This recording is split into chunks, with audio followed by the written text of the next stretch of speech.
كلامه القديم. أعوذ بالله من الشيطان الرجيم. بسم الله الرحمن الرحيم. الحمد لله رب العالمين الرحمن الرحيم مالك يوم الدين. إياك نعبد وإياك نستعين. اهدنا الصراط المستقيم صراط الذين أنعمت عليهم غير المغضوب عليهم ولا الضالين. آمين. الله أكبر. கண்ணியத்திற்குரிய பெரியோர்களே, சகோதரர்களே, சூரத்துல் ஃபாத்திஹாவினுடைய முதல் 3 வசனங்களுக்கு கடந்த சில வாரங்களாக பல விளக்கங்கள் சொல்லப்பட்டிருக்கின்றன. இய்யாக நஅபுது வ இய்யாக நஸ்தஈன் என்ற ஆயத்திற்கு சென்ற வாரம் சில விளக்கங்கள் சொல்லப்பட்டன. உன்னையே நாங்கள் வணங்குகிறோம், உன்னிடத்திலேயே நாங்கள் உதவி தேடுகிறோம். வணக்கம் என்பது என்ன? வணக்கம் என்பது எத்தனை வகைப்படும்? எவையெல்லாம் வணக்கங்கள் என்பதாக கருதப்படும்? வணக்கங்களுடைய அடிப்படை என்ன என்பது பற்றி உள்ள பல விளக்கங்கள் சென்ற வாரம் சொல்லப்பட்டிருக்கின்றன. அதாவது, உன்னையே நாங்கள் வணங்குகின்றோம், நஅபுது என்ற வார்த்தைக்குள்ளே மனிதர்கள், மூமினானவர்கள் செய்யக்கூடிய எல்லா வணக்கங்களையும் அல்லாஹ் தஆலா குறிப்பிடுகின்றான். உன்னையே நாங்கள் வணங்குகிறோம் என்னும் பொழுது உனக்கு யாரையும் நாங்கள் இணையாக வைக்க மாட்டோம், எந்த பொருளையும் இணையாக ஆக்க மாட்டோம் என்ற கருத்தும் அதற்குள்ளே இருக்கின்றது. பாவங்களிலே மிகப்பெரியது எது?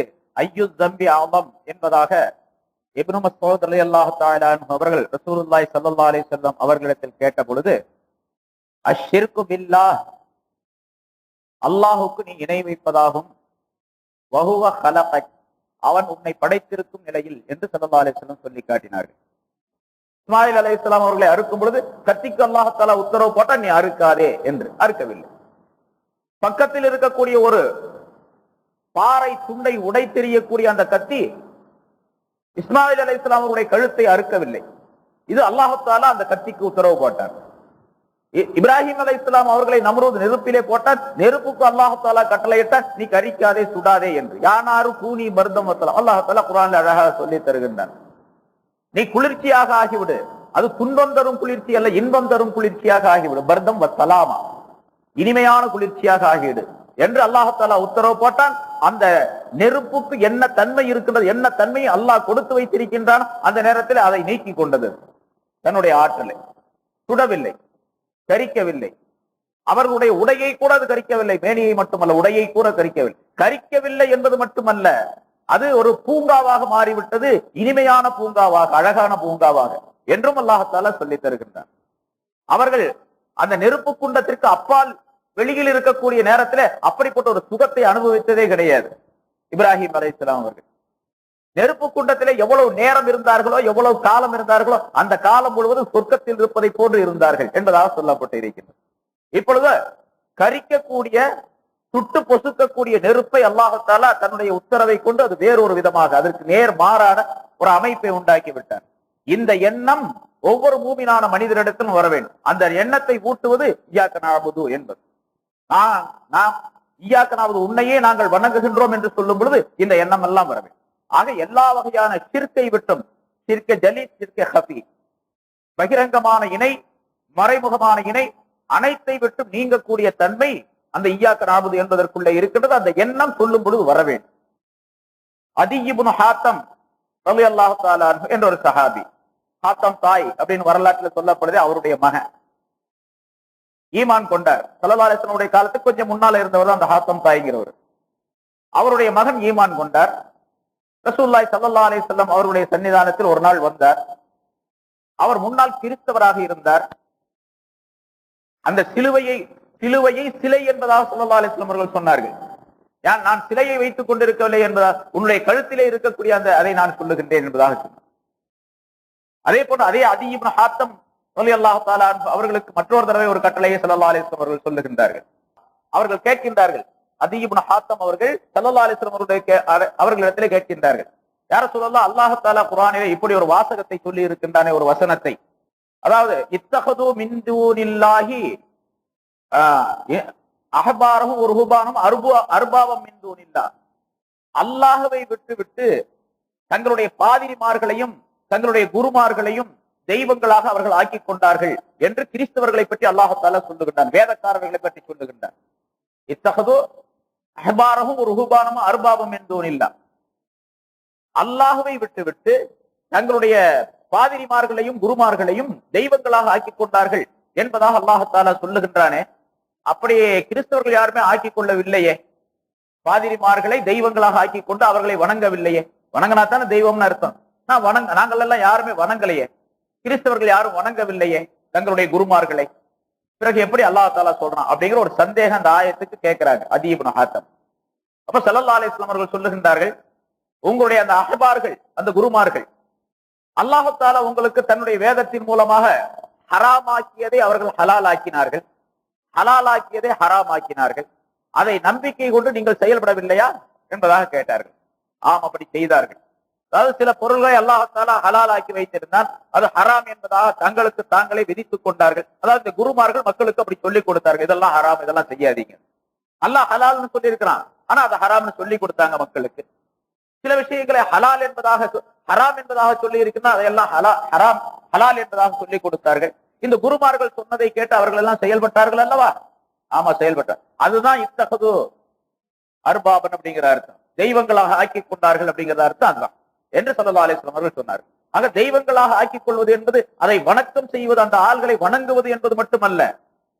அல்லாஹ் தஆலா எந்த சட்டங்களை சொல்லி காட்டுகின்றானோ அந்த சட்டங்களுக்கு மாற்றமாக தன்னுடைய குருமார்கள் யார் மீது இவர் பக்தி வைத்திருக்கின்றார்கள் அவர்கள் செய்ய சொல்லக்கூடிய சொற்களை எல்லாம் கேட்டு ஹலாலை ஹராமாக ஆக்கிக் கொள்வது, ஹராமை ஹலாலாக ஆக்கிக் கொள்வது, இதுவும் ஒரு வகையான ஷிர்க், இணை வைத்தல் தான் என்பதை ஸல்லல்லாஹு அலைஹி வஸல்லம் அவர்கள் சொல்லி காட்டுகின்றார்கள்.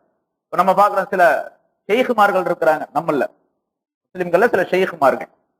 இந்த ஷெய்குமார்கள் அவர்கள் தங்களுடைய அறிவின்படி அல்லாஹ்வுடைய வேதத்திலும் ரசூல் ஸல்லல்லாஹு அலைஹி வஸல்லம் அவருடைய ஹதீஸ்களிலும் தங்களுடைய அறிவை மட்டும் பயன்படுத்தி சில விஷயங்களை ஹராமை ஹலால் என்றும் ஹலாலை ஹராம் என்றும் தங்களை சார்ந்தவர்களுக்கு, தங்களுடைய சிஷியர்களுக்கு சொல்லிக் கொடுக்கக்கூடிய முறைகளை சில ஷேகுமார்களை நாம் காணுகின்றோம், போலி ஷேகுமார்கள். இப்பொழுது அவர்கள் யார் அந்த ஷேகுமார்களை பின்பற்றுகின்றார்களோ அவர்கள் அந்த ஷேகுமார்களை தெய்வங்களாக ஆக்கி கொண்டவர்கள் தான். ஏன்னா அல்லாஹ் தஆலா ஹராம் என்று சொல்லி இருக்குன்னா இவங்க ஹலால்னு சொல்றாங்க.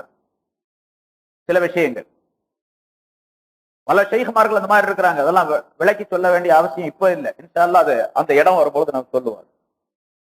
இந்த மாதிரி மனிதர்களை அவர்கள் அல்லாஹ் தஆலா எந்த சட்டங்களை சொன்னாலும் அதுக்கு மாற்றமாக செயல்படுத்த வேண்டும் என்று மக்களுக்கு சொல்லிக் கொடுத்து அந்த மக்கள் அவர்களை பின்பற்றும் போது அவர்களை தெய்வங்களாகத்தான் ஆக்கிக் கொள்ளுகின்றனர். இந்த நிலைகளை எல்லாம் விட்டு நாங்கள் நீங்கிக் கொண்டோம் அப்படிங்கிற அர்த்தம் இய்யாக நஅபுது அப்படிங்கிறது.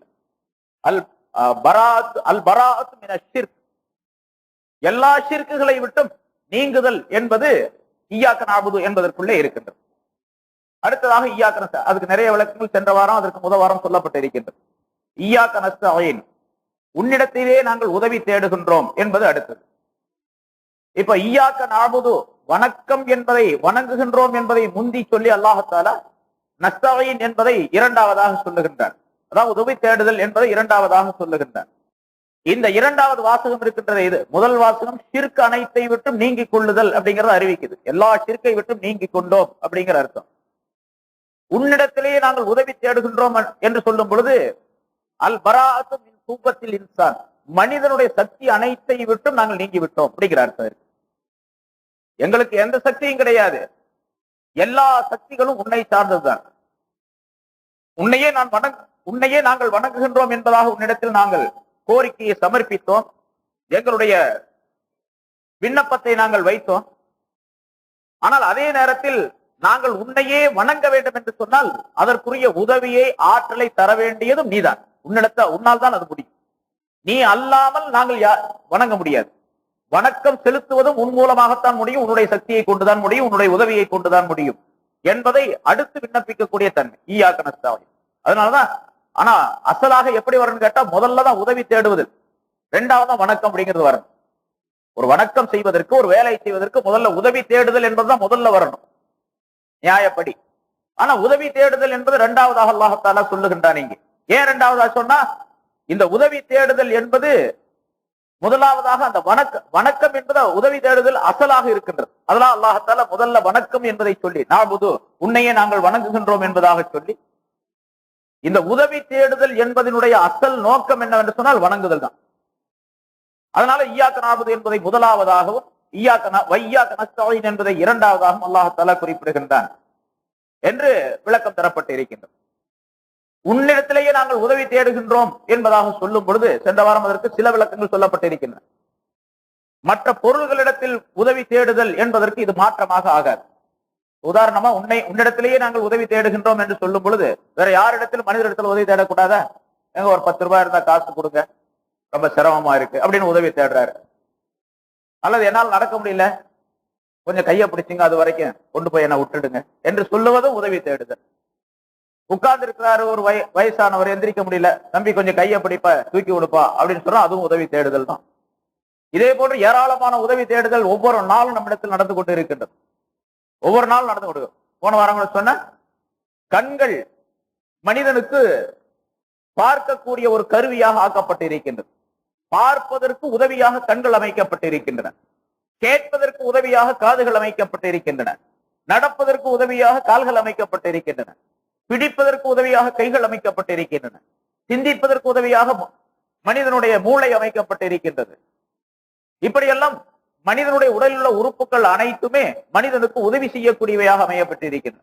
அப்படின்னா அல்லாஹ் உன்னிடத்திலேயே நாங்கள் உதவி தேடுகின்றோம் அப்படிங்கிறது என்ன பொருள்? அது இந்த பொருள்களிடத்திலே மனிதர்களிடத்திலே உதவி தேடுவது என்பது அல்லாஹ்விடத்தில் உதவி தேடுவது என்பதற்கு மாற்றமாக ஆகாது.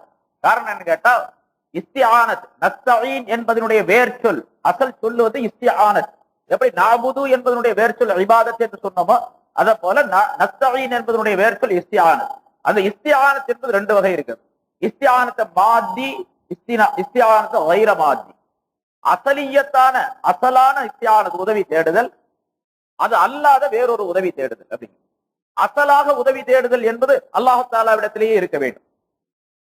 முன்னால் அந்த இபாதத்துக்கு எப்படி சொன்னோமோ அதே போன்றுதான் இஸ்திஆனத் உதவி தேடுதல் அப்படிங்கிறதுக்கும் அசல் அல்லாஹ் தஆலாவிடத்தில் தான் உதவி தேடுதல். மற்ற மனிதர்களிடத்திலோ அல்லது பொருள்களிடத்திலோ உதவி தேடுவது என்பது அது அசல் அல்ல, அது ஒரு காரணமாக அல்லாஹ் தஆலா ஆக்கி வைத்திருக்கின்றார். ஒருத்தட்ட போய் பணம் கேட்கிறோம், கடன் கேட்கிறோம், உதவி கேட்கிறோம், அல்லது வேறு வகையான ஏதாவது உதவி கேட்கின்றோம், பண உதவியோ அல்லது மற்ற உதவிகளோ கேட்கின்றோம் என்று சொன்னால், இந்த உதவி அவர் எனக்கு அந்த பணத்தை கொடுப்பதும் நான் அவரிடத்தில் கேட்பதும் அவர் எனக்கு கொடுப்பதும் எல்லாம் அல்லாஹ் தஆலாவுடைய நாட்டப்படி நடப்பதுதான். அல்லாஹ் தஆலா அவருடைய மனதிலே கொடுக்க வேண்டும் என்ற நாட்டத்தை போடாவிட்டால் அவர் எனக்கு கொடுக்க முடியாது. எனக்கு உதவி செய்ய வேண்டும் என்ற நாட்டத்தை அல்லாஹ் தஆலா அவருடைய உள்ளத்திலே போடாவிட்டால் அவர் எனக்கு கொடுக்க முடியாது. கொடுக்கக்கூடிய தன்மை அவரிடத்திலிருந்து ஏற்படாது. இப்பொழுது கொடுப்பதற்கு அசலாக இருக்கக்கூடிய அந்த உதவி அல்லாஹ்வின் புறத்திலிருந்து தான் வருகின்றது. அது இஸ்திஆனத் மாத்தி என்பதாக சொல்லப்படும். அவர் எனக்கு கொடுக்கின்றார் என்று சொன்னால் இது கைர மாத்தி, அது அசல் அல்லாத 2ஆம் தரமான ஒரு உதவி. ஆனால் கொடுப்பதற்கு அசலாக இருப்பது அல்லாஹ் தஆலா. இது எப்படி என்று சொன்னால், மழை பெய்கின்றது, மழை பெய்தால் பூமி எல்லாம் நன்றாக நனைந்து அதிலிருந்து புற்பூண்டுகள் முளைக்கின்றன, செடி கொடிகள் பயிர் பச்சைகள் எல்லாம் விளைகின்றன. இப்ப சாதாரணமாக மக்களிடத்துல என்ன, மழை நல்ல மழை பெய்ஞ்சுங்க, பயிரெல்லாம் நல்லா விளைஞ்சி இருக்குது அப்படின்னு சொல்றாங்க. நல்ல மழை பெய்தது, பயிர் விளைந்திருக்கின்றது அப்படின்னு சொல்றோம். ஆனா உண்மையிலேயே மழை பெய்ததின் காரணமாக இந்த செடிகள் எல்லாம் பயிர்கள் எல்லாம் விளைந்தனவா? மழைக்கு இந்த பயிர்களை விளைய வைக்கக்கூடிய சக்தி இருக்குதா கேட்டா கிடையாது. மழைக்கு தண்ணீருக்கு அந்த சக்தி கிடையாது. மாறாக அல்லாஹ் தஆலா அந்த தண்ணீருக்கு, அந்த பூமிக்கு அந்த சக்தியை அல்லாஹ் தஆலா கொடுக்கின்றான். அந்த நேரத்தில் சில இடங்கள்ல பாக்குறோம், மழை பெய்யுது நிறைய, ஆனா பயிர்கள் விளைவது கிடையாது. மழை இருக்குது, பூமியும் வளமான பூமி தான், ஆனா அதில் இருக்குது பயிர்கள் செடி கொடிகள் விளைவது என்பது, காய்கறிகள் பழங்கள் விளைவது என்பது நடைபெறுவதில்லை. இப்பொழுது அந்த இடத்திலே அல்லாஹ் தஆலா அந்த பூமிக்கும் அந்த மழைக்கும் அந்த நீருக்கும் அல்லாஹ் தஆலா கட்டளையிடவில்லை. அங்கே அல்லாஹ் தஆலா தன்னுடைய நாட்டத்தை அதன் மீது செலுத்தவில்லை. ஆகவே அது விளைய வைக்கவில்லை. சில இடங்களிலே அது விளைகின்றது. இப்பொழுது அந்த இடத்தில் அல்லாஹ் தன்னுடைய நாட்டத்தை செலுத்துகின்றான் என்று பொருளாகும். அரபியில சொல்லப்படும் அன்பத்தல்லாஹுல் பகல, அல்லாஹு தாலா செடி கொடிகளை காய்கறிகளை முளைய வைத்தான், விளைய வைத்தான். இது அசல், இது ஹகீகி என்பதாக சொல்லப்படும். அன்பத்தர் ரபியு அல் பகல், மழை காய்கறிகளை செடி கொடிகளை முளைய வைத்தது அப்படின்னு சொன்னா இது மஜாசி என்று சொல்லப்படும். ஒரு மனிதனை பார்த்து சிங்கத்தை போல இருக்கிறான்பா, சிங்கம் அப்படின்னு சொன்னா, சிங்கம் என்று சொன்னால் காட்டிலே இருக்கக்கூடிய அந்த சிங்கமாக இவன் ஆவதில்லை.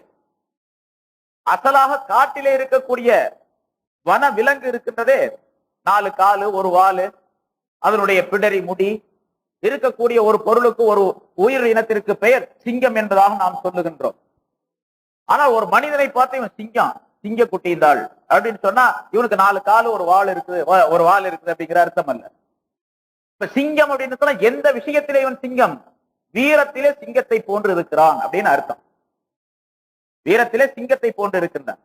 இப்ப அந்த 4 கால் 1 வால் உள்ள அந்த பிராணி இருக்கின்றது, காட்டு பிராணி, அதற்கு சிங்கம் என்று சொன்னால் அந்த பிராணிக்கு அசல் பேர் சிங்கம் தான், அதற்கு பேர் ஹகீகி, உண்மையான அர்த்தம். ஒரு மனிதனை பார்த்து சிங்கம் என்று சொன்னால் இவன் உண்மையான பிராணி, மிருகம் என்ற அர்த்தம் அல்ல, வீரத்திலே இவன் சிங்கமாக இருக்கின்றான், இதற்கு பேர் மஜாசி, 2ஆம் தர அர்த்தம், பொருள் அப்படின்னு அர்த்தம். அது போல அல்லாஹ் செடி கொடிகளை காய்கறிகளை விளைய வைக்கின்றான், முளைய வைக்கின்றான் என்று சொன்னால் இது ஹகீகி, அல்லாஹ் தஆலா தான் விளைய வைக்கிறான். மழை விளைய வைத்தது, முளைய வைத்தது என்று சொன்னால் இது மஜாசி. எப்படி ஒரு மனிதனை பார்த்து சிங்கம் என்று சொல்லுகின்றோமே அது போன்று. அதே போல இய்யாக நஸ்தஈன், உன்னிடத்திலேயே நாங்கள் உதவி தேடுகின்றோம் என்பதாக அல்லாஹ் தஆலாவுடைய சன்னிதானத்தில் கைகட்டி சொல்லிவிட்டு மனிதனிடத்தில் போய் எனக்கு கொஞ்சம் பொருள் கொடு, உதவி கொடு என்று கேட்டால் அந்த உதவி கைர மாத்தியாக ஆகின்றது. அதாவது அசலான உதவி தேடுதல் அல்ல, அசலாக உதவி தேடுதல் என்பது அல்லாஹ் தஆலாவிடத்தில் தான். இது 2ஆம் பட்சமாக மனிதனிடத்திலே மற்ற பொருளிடத்திலே நம் உதவியை தேடுகின்றோம் என்று அதற்கு பொருளாகும். ரசூலுல்லாஹி ஸல்லல்லாஹு அலைஹி வஸல்லம் இப்னு அப்பாஸ் ரலியல்லாஹு தஆலா அன்ஹு அவர்களுக்கு சொல்லக்கூடிய ஒரு ஹதீஸிலே, நீண்ட ஹதீஸிலே சொல்லுகின்றார்கள், நீ உதவி தேடினால் அல்லாஹ்விடத்திலேயே தேடு அப்படின்னு சொல்றாங்க. இதுவும் அந்த கருத்துல தான், இப்ப சொன்ன 2 அர்த்தத்துல. அதாவது அல்லாஹ்விடத்திலே தேடு சொன்னா அல்லாஹ்விடத்துல தான் தேட, மற்ற யாரிடத்திலும் எதையும் கேட்க கூடாது அப்படிங்கிற அர்த்தம் அல்ல. மற்றவரிடத்திலும் கேட்பது உதவிதான், உதவி கேட்கலாம், உதவி கேட்பதற்கு அனுமதி இருக்கின்றது. ஆனால் அப்படி கேட்கக்கூடிய நேரத்திலே அல்லாஹுதான் இவர் மூலமாக எனக்கு என்னுடைய தேவையை நிறைவேற்றி வைக்கிறான் அப்படிங்கிற எண்ணம் இருக்கு. இவர் எல்லா தேவைகளையும் எனக்கு நிறைவேற்றி வைப்பார் என்று எந்த மனிதரின் மீது நம்பிக்கை வைக்கக்கூடாது, அவர் எவ்வளவு பெரிய ஆளா இருந்தாலும் சரி. இவர் என்னுடைய தேவைகள் அனைத்தையும் நிறைவேற்றி வைப்பார், இவரை அணுகினால், இவரிடத்தில் கேட்டால், இவரிடத்தில் நான் சேர்ந்தால், இவரை நான் புகழ்ந்தால் இவர் என்னுடைய தேவை அனைத்தையும் நிறைவேற்றி வைப்பார் என்று எந்த பணக்காரனையும் நம்பக்கூடாது, எந்த மனிதன் மீது நம்பிக்கை வைக்கக்கூடாது, எந்த சக்தியின் மீது நம்பிக்கை வைக்கக்கூடாது. நிறைவேற்றி வைக்கக்கூடிய பொறுப்பு அனைத்தும், விஷயம் அனைத்தும் அல்லாஹ் தஆலாவுக்கே சொந்தம். ஆனால் இந்த மனிதர்களை அல்லாஹ் தஆலா காரணமாக ஆக்கி வைத்திருக்கார். அதனால கேட்பதும் ஒரு வகை இஸ்திஆனத்து தான், அல்லாஹ் தஆலாவிடத்தில் உதவி தேடுதல் என்பதில் சேரும். உன்னிடத்திலேயே நாங்கள் உதவி தேடுகின்றோம் என்று சொல்லிவிட்டு ஒரு மனிதனிடத்தில் போய் பொருளை தேடினால், பொருளுக்கு உதவி தேடினால், அதாவது வேறு ஏதாவது ஒரு விஷயத்திற்கு உதவி தேடினால் அதுவும் அல்லாஹ்விடத்தில் தேடுவதை போன்றுதான் என்று நாம் விளங்க வேண்டும். இப்படி எல்லாம் பல விளக்கங்கள் சொல்லப்பட்டிருக்கிறது. அதே போன்று இய்யாக நஸ்தஈன், உன்னிடத்திலேயே உதவி தேடுகின்றோம் என்று சொல்லிவிட்டு ஒரு நபியிடத்திலோ ஒரு வலியிடத்திலோ சென்று உதவி தேடுவது, அதாவது வசீலாவாக, யா அல்லாஹ் இவர் பொருட்டால், இந்த நபியின் பொருட்டால், இந்த வலியுல்லாவின் பொருட்டால் என்னுடைய தேவைகளை நிறைவேற்றி வைப்பாயாக என்று கேட்பதும் இந்த இய்யாக நஸ்தஈன் என்பதற்கு மாற்றமாக வசீலா செய்யலாம். சென்ற வாரம் அதுக்கு சில விளக்கங்கள் சொல்லப்பட்டன. வசீலா என்பதும் மார்க்கத்திலே சுன்னத் ஜமாஅத்துடைய கொள்கை படிக்காம அது அனுமதிக்கப்பட்டிருக்கிறது, ஆகுமாக்கப்பட்டிருக்கிறது. நிறைவேற்றி வைப்பது அல்லாஹ் தஆலா தான். ஆனால் இவர் அல்லாஹ் தஆலாவிடத்தில் நெருக்கம் பெற்றவராக இருக்கின்றார், அல்லாஹ் தஆலாவுக்கு பிரியமானவராக இருக்கின்றார், அல்லாஹ்வுடைய கட்டளையை முழுமையாக நிறைவேற்றியவராக இவர் வாழ்ந்து கொண்டிருக்கின்றார், தக்வா உள்ளவராக இருக்கின்றார் என்ற காரணத்தால் இவரை ஒரு வசீலாவாக, இடைப்பொருளாக வைத்து இவர் மூலமாக, இவரின் பொருட்டால் என்னுடைய தேவையை நிறைவேற்றி வைப்பாயாக என்று கேட்பது ஆகுமாக்கப்பட்டிருக்கிறது. உதாரணமா அதை முழுமையாக விளக்க வேண்டும் என்று சொன்னால் ஒரு உதாரணம், வலிமார்களிடத்துல, பொதுவாக நபிமார்களிடத்துல, வலிமார்களிடத்துல உதவி தேடலாமா தேடக்கூடாது அப்படிங்கிற தேடலாம் என்பதுதான் சுன்னத் ஜமாஅத்துடைய கொள்கை. ஆனா உதவி தேடுவது என்பது எப்படி? அது வசீலா என்ற முறையில், அல்லாஹ்விடத்தில் உதவி தேடுவதை போன்று அல்ல. அதனால ஒரு வலியுல்லாவிடத்துல போய் துஆ செய்யக்கூடிய நேரத்தில், ஒரு ஏதாவது ஒரு கபருக்கு போறோம், அல்லது ஒரு வலியுல்லா அடங்கி இருக்கக்கூடிய ஒரு தர்காவுக்கு போறோம், அந்த இடத்துல உதவி தேடக்கூடிய நேரத்துல 3 விதமான தன்மைகள் குறிப்பிடப்பட்டிருக்கின்றன.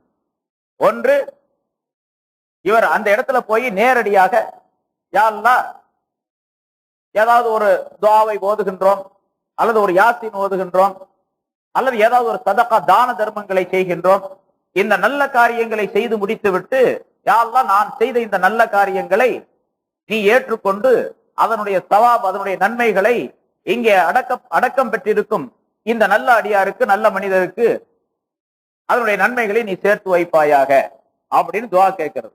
இது மார்க்கத்திலே முழுமையாக அனுமதிக்கப்பட்டது. எந்த விதமான ஆட்சேபனையும் கிடையாது. அல்லாஹ்விடத்துல கேட்கிறோம், ஒரு யாசீனை ஓதுறோம், இதனுடைய சவாபை இவருக்கு சேர்த்து வைப்பாயாக, அது ஈசால் சவாப் என்பதாக சொல்லப்படும். யா அல்லாஹ் நான் செய்த இந்த தர்மத்தின் காரணமாக இந்த வலியுல்லாவுக்கு நான் இந்த நன்மைகளை சேர்த்து வைத்ததின் காரணமாக என்னுடைய பாவங்களை நீ மன்னித்து விடுவாயாக அப்படின்னு அடுத்தாப்புல கேட்கிறது. யாசீனை ஓதுறோம், ஓதிட்டு அதனுடைய நன்மைகளை அந்த வலியுல்லாவுக்கு சேர்த்து வைக்கிறோம், அல்லது நபிமாருக்கு சேர்த்து வைக்கின்றோம். இப்படி நான் செய்ததின் காரணமாக என்னுடைய பாவங்களை நீ மன்னித்து விடுவாயாக என்று கேட்பது ஆகுமாக்கப்பட்டது. அது அல்லாஹ் தஆலாவுக்கு மிக விருப்பமானதும் கூட. ஏனென்றால் அல்லாஹ்விடத்தில் ஒரு பாவ மன்னிப்புக்கோ அல்லது அருள் வேண்டும் என்றோ துஆ கேட்கக்கூடிய நேரத்தில் முன்னதாக, துஆவுக்கு முன்னதாக சில நன்மைகளை செய்து கொள்ள வேண்டும் என்று ஸல்லல்லாஹு அலைஹி வஸல்லம் அவர்கள் கட்டளையிடுகின்றார்கள். பல உதாரணங்களின் மூலமாக நமக்கு சொல்லப்பட்டு இருக்கின்றது. பல சம்பவங்களின் மூலமாக ஸல்லல்லாஹு அலைஹி வஸல்லம் அவர்கள் தெரிவிக்கின்றார்கள். ஒரு துஆ செய்ய வேண்டும் என்று சொன்னால் அந்த துஆ அல்லாஹ் தஆலா இடத்தில் ஏற்றுக்கொள்ளப்படுவதற்கு பல நிபந்தனைகள் இருக்கின்றன. அதுல ஒன்று, சில நல்ல காரியங்களை முன்னதாக செய்து கொள்ள வேண்டும். ஒரு 2 ரக்காத் நஃபில் தொழுது கொள்வது, அல்லது யாருக்காவது தான தர்மங்கள் செய்வது, அல்லது ஏதாவது நல்ல காரியங்களை செய்வது. அதை செய்துவிட்டு வந்து யா அல்லாஹ் நான் இந்த காரியங்களை செய்திருக்கின்றேன், அதன் காரணத்தால், அந்த நன்மைகளின் காரணத்தால் என்னுடைய துஆவை நீ ஏற்றுக்கொள்வாயாக என்று கேட்கும் பொழுது அல்லாஹ் தஆலா ஏற்றுக்கொள்ளுகின்றார். அதே போன்று இந்த வலியுல்லாக்களின் காரணமாக, இப்ப முதல்ல சொன்னது ஒரு விஷயம், அதாவது நன்மைகளை அவருக்கு சேர்த்து வைத்து அந்த நன்மைகளுடைய அடிப்படையில் என்னுடைய பாவங்களை மன்னிப்பாயாக, எனக்கு அதை கொடுப்பாயாக, இதை கொடுப்பாயாக என்று அனுமதிக்கப்பட்ட விஷயங்களை, மார்க்கத்தில் ஹராமாக்கப்பட்ட விஷயங்களை கேட்பது கூடாது, ஹலாலாக்கப்பட்ட விஷயங்களை கேட்பது மார்க்கத்தில் அனுமதிக்கப்பட்டிருக்கின்றது. இரண்டாவதாக, யா அல்லாஹ் நான் ஒரு யாசீனை ஓதினேன், உன்னுடைய கலாமிலிருந்து சில ஆயத்துக்களை நான் ஓதினேன், அல்லது இந்த தான தர்மங்களை செய்தேன், இதனுடைய நன்மைகளை இந்த வலியுல்லாவுக்கு நீ சேர்த்து வைத்து விடுவாயாக அப்படின்னு துஆ செய்துட்டு, இப்படிப்பட்ட இந்த வலியுல்லாவுடைய பொருட்டால், இவரின் காரணமாக என்னுடைய பாவங்களை நீ மன்னிப்பாயாக. மன்னிக்கிறது யாரு? அல்லாஹ் தான் மன்னிக்கணும், இவர் மன்னிக்க மாட்டாரு. மன்னிப்பதற்குரிய அதிகாரம் இந்த வலியுல்லாவுக்கு கிடையாது, நபிமார்களுக்கு எந்த நபிக்கும் கிடையாது, ரசூலுல்லாவுக்கு மன்னிக்கக்கூடிய தன்மை கிடையாது. மன்னிப்பது என்பது அசலாக அல்லாஹ் தஆலாவுக்கு உள்ளதுதான். சாதாரணமாக நாம் மன்னிக்கலாம், அவர் செஞ்சதெல்லாம் மன்னிச்சிருங்க, சரி நீ செஞ்சதை நான் மன்னிச்சிட்டேன் அப்படின்னு நம்ம சொல்றோமா இல்லையா வழக்கத்துல.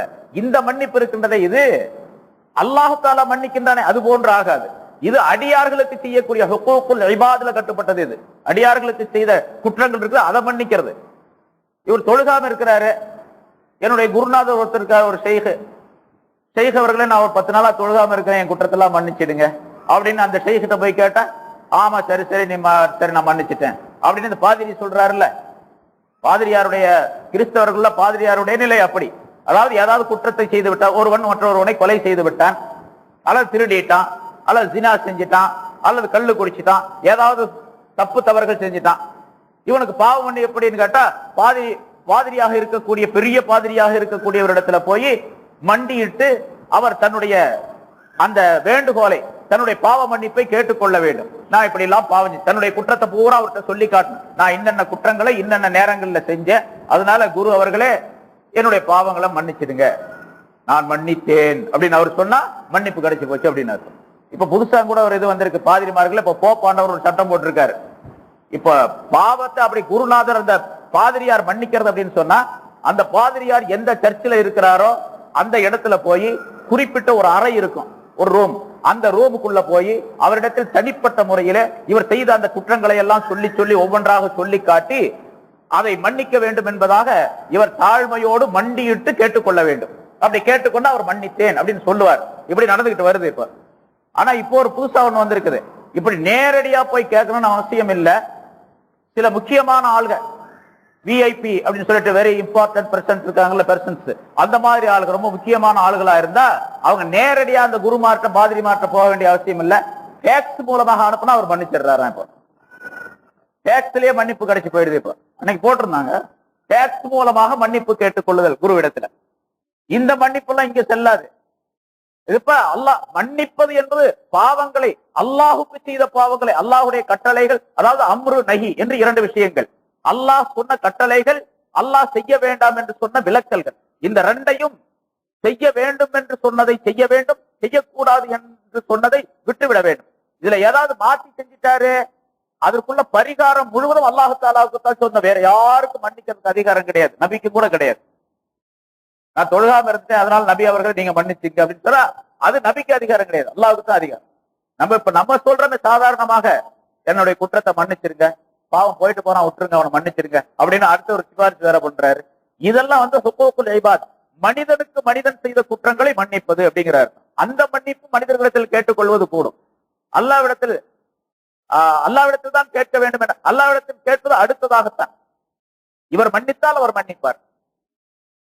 இது அந்த பாவ மன்னிப்பு விஷயத்துல நான் முன்னால சொல்லியிருக்கிறேன். சரி, இங்க அப்ப அதாவது வலிமார்களிடத்திலே போய் கேட்பதில அவரை வசீலாவாக வைத்து, நான் இன்னென்ன நன்மைகளை செய்தேன், அந்த நன்மைகளுடைய சவாபுகளை இவருக்கு நீ சேர்த்து வைப்பாயாக என்று சொல்லிவிட்டு, யாரெல்லாம் இந்த உன்னுடைய நல்லடியாரின் பொருட்டால், இந்த வலியுல்லாவின் பொருட்டால் என்னுடைய பாவங்களை நீ மன்னித்து விடுவாயாக என்று கேட்பதும் கூடும். இரண்டாவது வகை. முதல்ல அல்லாஹ்விடத்திலே கேட்கிறது, இரண்டாவது இவரை வசீலாவாக வைத்து கேட்பது. மூன்றாவது ஒரு முறை இருக்கின்றது, நன்மைகளை, அதாவது யாசின் ஓதுனால், அது ஏதாச்சும் தர்மங்கள் செய்யணும், அதை இவருக்கு அந்த நன்மைகளை எல்லாம் ஈசால் சவாப் செய்துவிட்டு வலியுல்லா அவர்களே, அவரிடத்திலே நேரடியாக கேட்கிறது, வலியுல்லா அவர்களே நீங்க அல்லாஹ்விடத்தில் ரொம்ப நெருக்கம் பெற்றவர்கள்.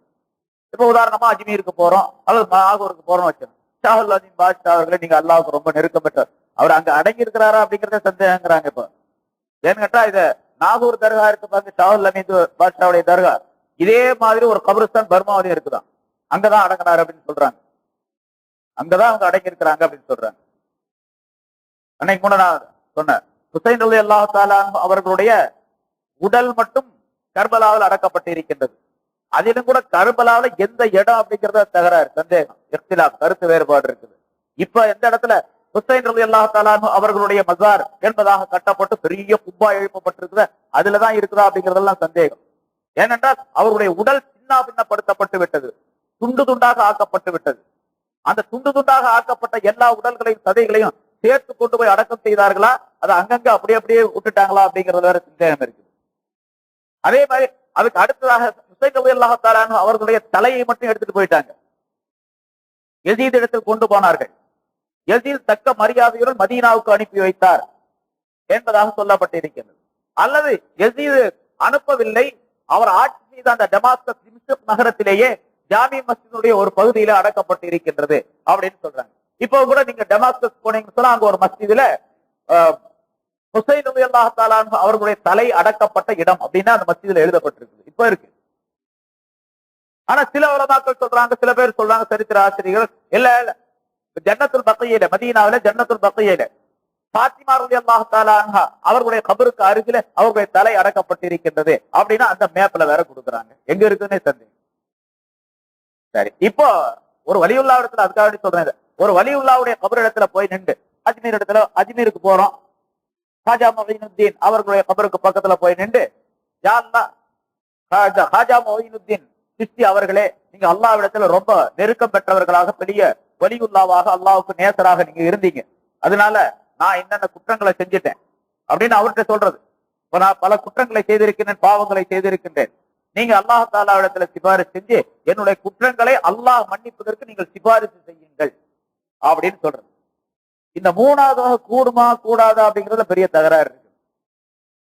ஆனா பெரும்பாலான உலமாக்கள் இது கூடும் அப்படிங்கிறாங்க, சுன்னத் ஜமாஅத்துடைய உலமாக்கள்ல. என்ன சில பேர் அதே எப்படி இவர்கிட்ட போய் என்னன்னு கேட்கறது, அல்லாஹ்ட்ட தான் கேட்கணும். முதல்ல 2 முறை சொன்ன பாருங்க, அதான் ரைட், அதோட நிறுத்திக்க வேண்டியதான். இந்த மூணாவது சரியில்லை என்று சொல்லக்கூடியவர்களும் உண்டு. ஆனா செய்யலாம் அப்படிங்கிற ஒரு அனுமதியும் உண்டு அதுல இவரிடத்துல. ஆனா இவர் மன்னிக்கிறதுக்கு அதிகாரம் கிடையாது.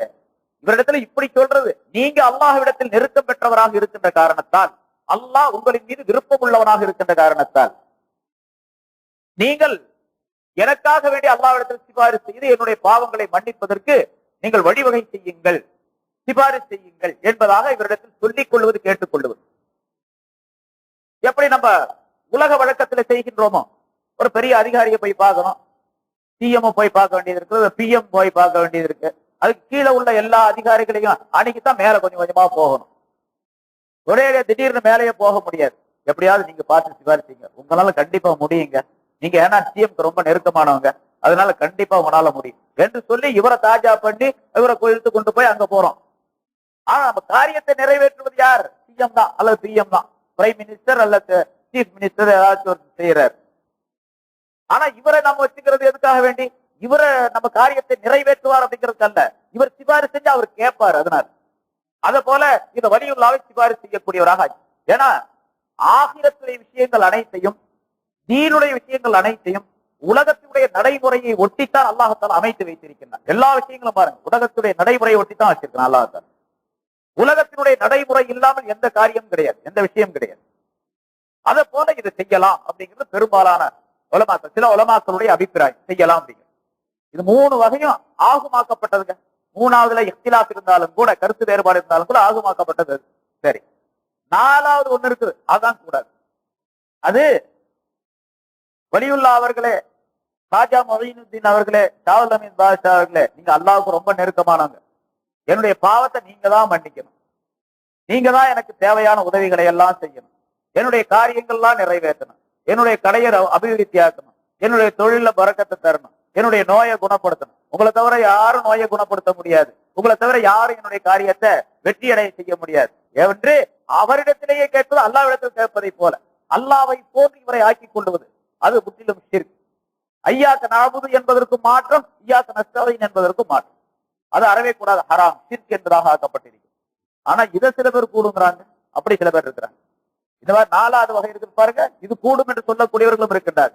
அவங்கதான் கபருக்கு சந்தனம் போடலாம், பூசலாம், போர்வை போத்தலாம், விளக்கு எரிக்கலாம், அங்க கேண்டில் கொளுத்தலாம், சஜிதா செய்யலாம், மண்ணை எடுத்து சாப்பிடலாம், சந்தன கூடு எடுக்கலாம், அங்க எல்லா விதமான செயல்களையும் செய்யலாம் அப்படின்னு சொல்லக்கூடியவங்க இந்த இதை கொண்டு இருக்கக்கூடியவங்க. அப்படி பல பேர் இருக்கிறாங்க. ஆனா சுன்னத் ஜமாஅத்துடைய கொள்கைப்படி, உலமாக்களுடைய ஃபத்வா முடிவின்படி நிச்சயமாக இந்த நாலாவது வகை அறவே கூடாது, ஹராம், ஷிர்க் என்பதாக ஆக்கப்பட்டிருக்கு. ஆக இய்யாக நஸ்தஈன் என்பதன் மூலமாக இந்த விஷயங்களை எல்லாம் நாம் கவனிக்க வேண்டும். இய்யாக நஅபுது என்று சொல்லும் பொழுது இபாதத் சம்பந்தமாக எத்தனை இருக்கின்றதோ அது அல்லாஹ் தஆலா தான் சொந்தம். அது அசல் இபாதத் அல்லாஹ் தஆலாவுக்கு தான். அதனாலதான் அந்த இபாதத்துல இந்த ரெண்டு வகையான கருத்துக்கள் கிடையாது. எப்படி இஸ்தியானத்துல இஸ்தியானத்தை மாத்தி வைர மாத்தி என்று சொன்னது அது கிடையாது.